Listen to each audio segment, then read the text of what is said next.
Hello, this is Mark Tooley, editor of Providence, a journal of Christianity and American foreign policy, with my fellow editors, the other Marks.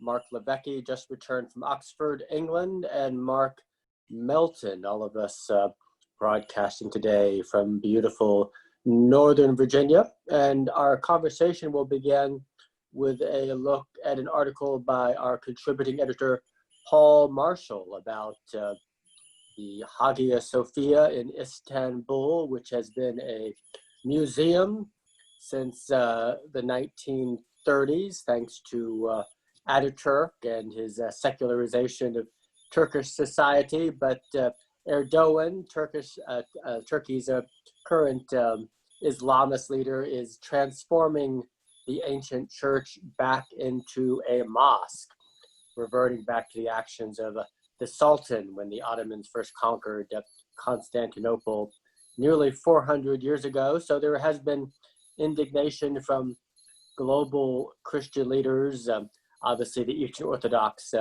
patriarchs, the Pope, and even liberal Protestants in America and liberal ecumenical organizations like the World Council of Churches. So starting with you, Mark LiVecche, what's the larger cultural, religious, and political significance of Erdogan's transforming the Hagia Sophia back into an active mosque?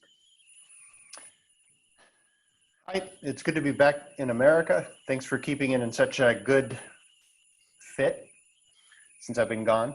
Yes. Yeah, I think there's all sorts of, what's that? America is ready for you now. Yeah, America's ready. I'm not sure I'm ready for America, but America needs you now. Yep. Lots of significant implications, I think, on the choice to sort of reconvert Hagia Sophia. I don't think the import should be dismissed. I think on the one hand, for some, it might be easy to try to dismiss, because you could suggest, well, this is nothing new. This is just the behavior of dominant religions from time out of mind. Somebody pointed out that some of the columns in the Hagia Sophia, for instance, originally belonged to the Temple of Artemis in Ephesus, but that when the Christians took over, and I think it was Theodosius who banned pagan worship in Ephesus, decreed that Christianity would be the dominant religion there. The Christians destroyed the temples and used their stones to build their own churches. And then when the Ottomans rolled into Ephesus, they destroyed the churches and used the stones to build their mosques. So on the one hand, some have said, well, this is just the behavior of dominant religions. This is simply what they do. One of the minor points, I think, is that this has been the behavior of dominant religions but hundreds and thousands of years ago, most typically. And so for this to be happening today, I think, is something different and more significant. I think Marshall has it right that there's some of the concerns. Well, say it this way. Marshall points out that there's no immediately definable reason or discernible reason as to why they would choose to do this. It's not as if they need a mosque in the area. There's a mosque, a beautiful one, right across the street. So if you can't find the reason in necessity, then what is the reason? There's a very good New York Times article by a Salim Koru recently, and I think he begins to gesture towards some of them, and some of the reasons are highly symbolic, but not just symbolic. They have real world implications. And one of the symbolisms is in the Hagia Sophia itself and its history. That, of course, as you pointed out, since the Ottomans won Constantinople, the status of the Hagia Sophia has been a symbol of the greater conflict between the West and Turkey, or between Christianity and Islam. And that conflict has gone back and forth. So when the Ottomans converted Christendom's greatest cathedral after the winning of Constantinople, that marked the ascendance of the Islamist dream. So that's part of it.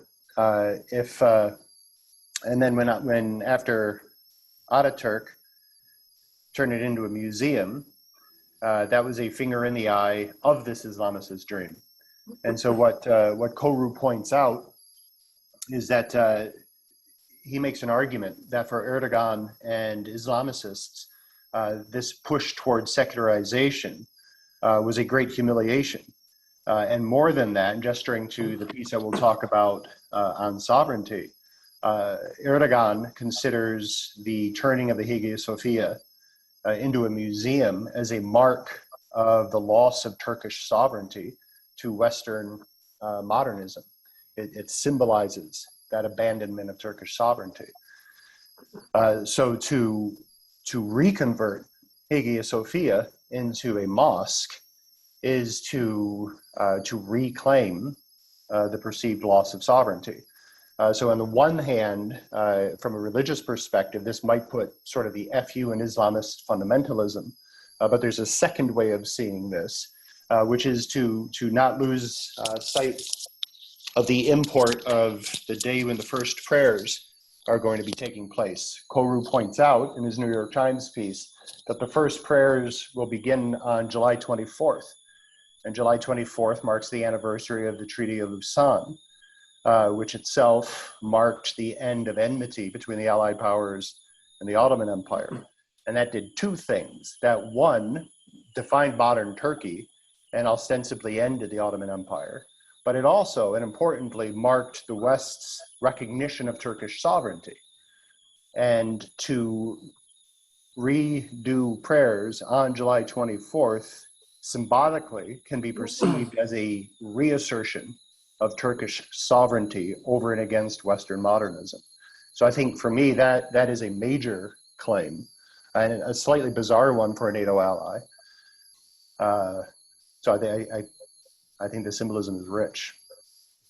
I've probably don't have the answer. I've wondered the ancient icons that have been revealed on the walls of the Hagia Sophia, when returned to being a mosque, will those icons have to be recovered? And if so, that will certainly be a great loss. I was just discussing with a journalist yesterday the ongoing controversy about statues and iconoclasm, and pointing out that some religions, like Islam, prohibit the portrayal of the human image, but Christianity, because of the incarnation, of course, generally affirms portrayals of the human image, because God revealed himself through the physicality of Christ. So interesting how that will develop. What are your thoughts, Mark Melton? Well, I think LiVecche did a good job of covering a lot of the major issues there. One other date that Marshall brought up was that the reopening took place on May 29th for the reopening of the mosques, which is the anniversary of Constantinople's capture by the Sultan. Marshall wrote in his piece that this symbolizes, this symbolizes that Erdogan is creating a neo-Ottoman state. And I think you can also say that this is creating a neo-Ottoman nation. And part of that nation is this cultural identity linked to Islam. And so when you have that, having the Hagia Sophia being a, mosque kind of helps implement that. So. Right. Good point. Well, moving on to our next topic, a fascinating piece republished from our model journal, Reinhold Niebuhr's Christianity in Crisis. This piece from 1945 on Christianity, Protestantism, and national sovereignty. The author is an obscure person who evidently was a lawyer in Baltimore who headed a legal aid society, but he went to Calvin College, and I believed he was of a reformed Calvinist mindset, but wrote a very good piece affirming why Christians and Protestantism in particular affirm and develop the concept of nation states. But he goes beyond that to make the case for collaboration among nation states, and that by definition, an international harmony and a pursuit of an approximate justice requires some minimalization of national sovereignty in favor of a wider global collaboration. Of course, obviously he's responding to the calamity from which the world had just emerged in 1945. But what were your thoughts, Marc LiVecche? I liked a lot of the piece. I disliked a lot of the piece. What I found helpful is his his reassertion of the idea of democracy being rooted not so much in an individual, but the democracy of personhood. I think personhood is a both a theological but also a social category that needs to get a lot more play. And personhood, as he points out, emerges from one's cultural association. So the family, the village, civic organizations that one voluntarily associates with, the church, the mosque, the synagogue. Personhood emerges out of these things. And if you have a democracy of personhood, then that means that that person carrying all those cultural associations with them ought to be afforded a place within the democratic community in order to be able to function. So he says, you know, he emphasizes the democracy of personhood. He talks about personhood coming from these lesser units, the church, the mosque, the synagogue, the civic organizations. And he points out that Christianity has always favored these lesser units. And I think that's right. I think there's a lot more that we can drill down on in that should be explored. He goes on to point out that if these lesser units do not share in the divisible sovereignty of the state, then effectively you cease to have a democracy of personhood. And so I think what he's done on the first hand is he's outlined the aspirations of liberalism. And then what he's done on the second hand is he's pointed out, I think, both the threats to liberalism when a democracy of personhood is no longer afforded that function within a democratic state, and arguably pointed out the weaknesses inherent within liberalism. As we talked about last week, liberalism works until it doesn't. You know, there is a democracy of personhood until there isn't. And that's a crisis. When he goes on to talk about this idea of a global government, as you say, one understands that coming out of the calamity they just came out of. But I've never believed that the solution to calamity is global government, nor certainly not the gross retraction of national sovereignty. Maybe a willingness to, you know, abridge, let's say, that's a good word, one's national interests in favor of global interests. Fine, it doesn't have to be a zero-sum game. We've written a lot on that. But his analogy to it being a marriage union where a man and a woman come together and they give up aspects of their sovereignty, but they find greater security and pleasure and happiness, that's a little bit of that's a lark. You know, if nothing else, as a married man, my wife and I share responsibility for the same set of children. International states do not share responsibility for the same set of children. The United States has citizens that they are most directly responsible for, nobody else is. And if we abdicate any of our responsibility for those citizens in favor of global government, that's an abdication of responsibility. So. Very good. Mark Melton, any thoughts?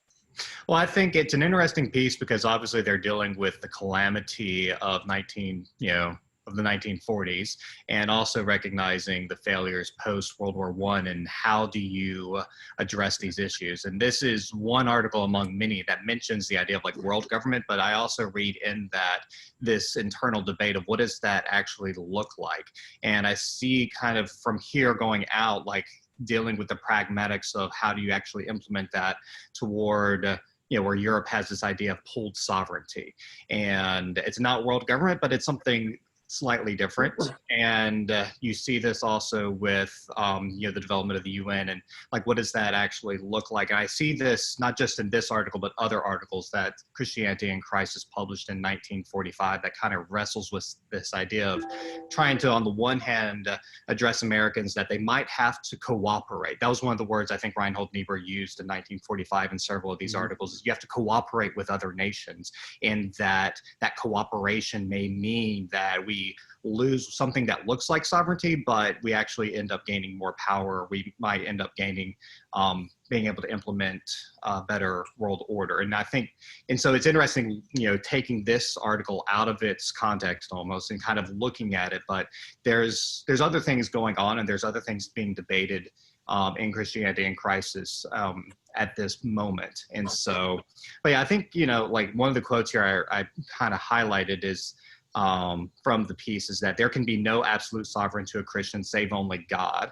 and therefore all other sovereigns must be relative, limited, partial. And so within Christianity for centuries, there's been this idea of like, what does sovereignty look like? And I think when you go back to the early church, they submitted to Rome, which was a multi-ethnic, multinational empire entity. And then later on you have Protestants who looked to the church, who looked to the state for protection. And so that's when you also start seeing a lot of national nation stateism trying to protect the Protestant church from a multi-ethnic, multinational Catholic church. And so I think even today you see this division between Protestants and Catholics on the question of nationalism, including in the United States. So yeah, I mean, within all this context, it's a very interesting piece. Yep. Presumably he's a Kuyperian, but he makes a reference to it, and I'm not sure if there's enough there to extract that from anybody has to say or not. But yeah, that's an area, because we ran a series a little bit ago about Abraham Kuyper and his vision of nationalism. I mean, Abraham Kuyper came from a Dutch perspective where they were a middle power. Like you can be very pro nation state when your nation state is strong and when you're not threatened, like the United States. Like, I think we have to sometimes separate between like an American perspective on these issues where, we're clearly a nation state versus like other entities that, you have multiple nations within the same entity that if in order to create a nation state, it might lead to genocide and ethnic cleansing, or it might lead to religious minorities being persecuted. For instance, in Turkey, where the nation state or the nation is trying to create this entity, and it is, leading to the Hagia Sophia being turned into a mosque. And I think in order to create a nation, it means religious persecution for the minorities. Mark Melton, in conclusion, could you share a few words briefly about your interview about China with Michael Sabolic at American Foreign Policy Council? Yeah, so I spoke this week with Michael Sabolic, and we covered a range of issues. We wanted to cover more, but because of time, we couldn't. And so we talked about the South China Sea and the U.S. saying that it will not recognize the claims that China has there. And this is a major issue because a third of global trade or maritime trade flows through these waters. And so we covered that. We talked about the Uyghur Muslims, which is an issue that Providence has covered on multiple issues from an international religious liberty perspective.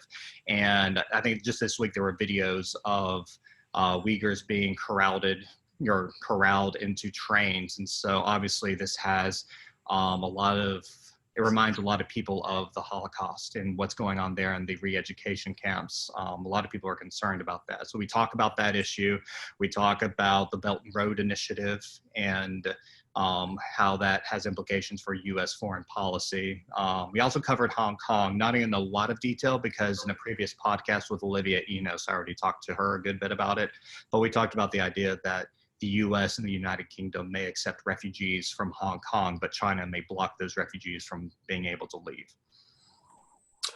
Very good. Thank you, Mark Melton. And Marc LiVecche, you and I will be having a conversation next week with Father Miss Campbell at Notre Dame about the 75th anniversary of Hiroshima and Nagasaki. As both you and he are scholars on that topic, it should be a very intense exchange.